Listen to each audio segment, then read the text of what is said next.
चला तर विद्यार्थी मित्रांनो, आपल्याला माहितच आहे की स्पर्धेच्या युगामध्ये अत्यंत महत्त्वाची गरज असतील तर ते कोणत्या स्पर्धात्मक परीक्षा. स्पर्धात्मक परीक्षा आजपर्यंत मी बऱ्याच काही बघितल्या. त्याच्यामध्ये तलाठी असेल, इतरत्र कॉम्पिटिटिव्ह एक्झाम्स वगैरे असतील, मग तिसरीपासून स्टार्ट होणारी एमटीएस असेल, नवोदय असेल, त्याच्यानंतर परत स्कॉलरशिप वगैरे एक्झाम असतील. या एक्झामसाठी अत्यंत महत्त्वाचा एक मी यामध्ये घटक तुमच्यासाठी विद्यार्थी मित्रांनो घेऊन आलो. तो म्हणजे कोणता? अपूर्णांक. समजा आता एक अपूर्णांकाची संकल्पना मी तुम्हाला लिहून देतो. Generally we can say that in English that is known as the fraction.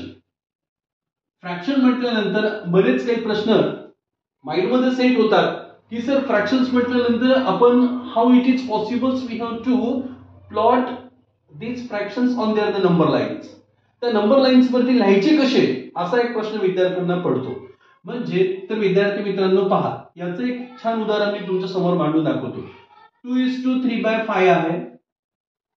त्याच्यानंतर हाच नंबर मी या पद्धतीने लिहिण्याचा प्रयत्न केला, 2 + 3/5. मग सर या दोघांचा फायनल आन्सर सेम येतो का? या दोघांचा फायनल आन्सर सेम येतो का? Yes, both of this numbers having their the same answers. तर कसं पहा, तर हा नंबर कंप्लीट नंबर आहे आणि हा इनकम्प्लीट नंबर आहे. This is also complete number and this is known as the incomplete number. Those numbers having numerator and denominator form that is known as the fractions, किंवा those numbers having in the form of p upon q that is known as the fractions. मग याचं final answer काय येतं sir? 5 2 जा 10, 10 + 3 13 divided by 5. Then final answer we get here 13/5, or we get convert into their the decimal form. जर decimal form मध्ये करायचं असेल तर 5 2 जा 10, now 3 is remaining, 5 6 जा 30. Then final answer we get 2.6, or here 13/5. 5 2 are 10, then 3 is remaining. Now again we will take the 0, 5 6 are 30. Now same answer is here, cross multiply between these two terms. Now here 5 into 2 10, now 3 into 1 that is 3, 10 plus 3 13 divided by 5. The same type of answers we get after there the cross multiplications between numerator and denominator. तर मित्रांनो, अशाच पद्धतीचे video हे आपल्याला स्पर्धा परीक्षेमध्ये खूप उपयोगी येणारच आहे. मग तिसरा एक्झाम्पल्स आपण याच पद्धतीने देण्याचा प्रयत्न करू. बघा, तिसऱ्या एक्झाम्पल्स मध्ये काय असेल? 1:1/11. Now next one number is 2:1/22. मग बरेच विद्यार्थी इथे कन्फ्यूज काय होतात की सर इथे तर मग दिलेलं complete versus incomplete, complete versus incomplete, both numbers having their the different. मग अशा वेळेला काय करायचं? एक सिंपल टेक्निक्स वापरायला लागली. मग काय टेक्निक वापरायला लागण्याची आपली? हीच क्रॉस मल्टिप्लाय. 11 1 जा 11 + 1 that is equals to 12. 12 divided by 11.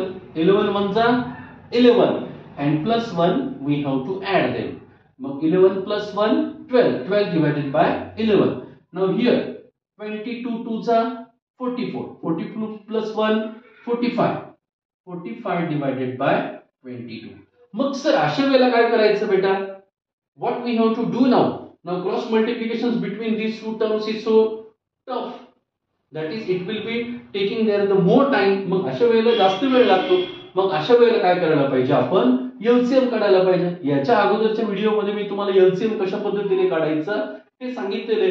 तर या व्हिडिओमध्ये परत एकदा मी तुम्हाला एलसीएम किती शॉर्टकट मेथडने काढायचं ते सांगतो. Now what is the denominator here? 11.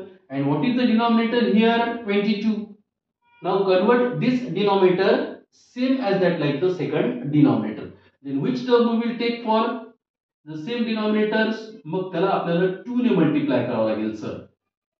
11 2 जा 22. मग डिनॉमिनेटर मध्ये जर तुम्ही मल्टिप्लाय करत असाल तर same number we will take to their the numerators. Now here plus sign as it is. Now second fraction as it is. Now what is there the multiplications? 12 2 जा 24 and 11 2 जा 22. Now denominator is same. Then final answer we will get within the b fraction second. If those fractions having their the denominator equal, then add their the numerator or denominator. Then 45 plus 24, 5 plus 4 9, 4 plus 2 6 divided by 22. Final answer we will get within the b fraction second. Now this is the simple techniques we have to use to the fractions. Fractions मध्ये अशाच पद्धतीने आपल्याला एक technique वापरता येते. मग ही तर केली आपण ऍडिशनची. चला तर पाहूया आपण सबट्रॅक्शनची काय टेक्निक असेल. पहा 3:2/5. What we have to written here 3:2/3. परत एकदा असंच मी तो नंबर लिहिण्याचा प्रयत्न केला. परत इथे मायनसचं साइन घेतलं. 1:3/5. आता इथे तर दोन्ही डिनॉमिनेटर सर आम्ही घेतलेत, पण ह्याला खूप वेळ लागेल सर क्रॉस मल्टिप्लाय करताना. मग फायनली आपली टेक्निक यूज करायची. 5 3 15. 15 plus 2 17 divided by 5. Now here which sign is there in between? Minus. Very good beta. 5 1 5. 5 plus 3 8. 8 divided by 5. Now denominator is here already equal. Denominator जर same असेल तर numerator ची editions किंवा सबट्रॅक्शन्स. मग 17 minus 8 that is equals to 9. 9 divided by 5. Final answer we get 9/5. तर same याच पद्धतीचे बरेच काही फ्रॅक्शनचे एक्झाम्पल्स विद्यार्थ्यांना हे नवोदय परीक्षेमध्ये, स्कॉलरशिप मध्ये आणि येणाऱ्या सर्व प्रकारच्या स्पर्धा परीक्षेमध्ये येतात.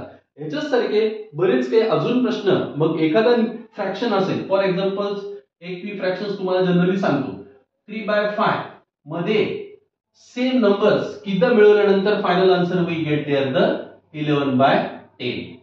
ह्याच्यामध्ये तोच आकडा किती मिळवल्यानंतर फायनल आन्सर 11/10 मिळतो. तर यासारखे एक्झाम्पल्स आपण पुढच्या व्हिडिओमध्ये पाहणार आहोत. थँक्यू.